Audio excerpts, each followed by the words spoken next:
Aksidenteng naglanding sa mga nanonood ng air show ang nakaparachute na tauhan ng US Navy sa California sa Amerika. May nasaktang mag-ina. Sa Korean Peninsula naman, pinasabog ng North Korea ang ilang bahagi ng mga kalsada at riles na nagkokonekta sa North at South Korea. Bahagi yan ng pagsusulong ng North Korea sa two-state system. Kinundina ng Unification Ministry ng South Korea ang pagpapasabog na anilay paglabag sa mga napagkasunduan.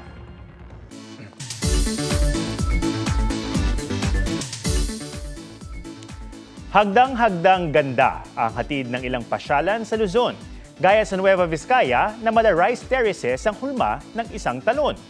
G tayo riyan kasama si Joseph Moro. Not your ordinary rice terraces dahil ang hagdang-hagdang palayan na yan sa Cervantes Ilocos Sur konektado pa sa isang talon. Feast your eyes sa ganda ng Burayok Falls. Parang painting ang tanawin kaya sure na babalik-balikan. Kung gusto naman ng sea breeze, tunguhin ang bayan ng Santiago. Enjoyin ang sunset by the sea habang naglalakad sa pinong buhangin.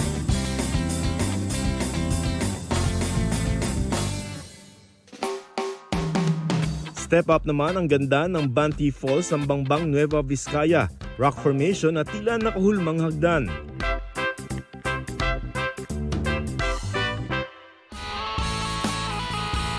Dito naman sa nagtipunan sa Quirino Heavenly Feels ang hatid ng Mount Moriah. Tinatawag ding Prayer Mountain para sa mga nais magnilay-nilay. Joseph Morong nagbabalita para sa GMA Integrated News.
Mga kapuso, alamin ang State of the Nation.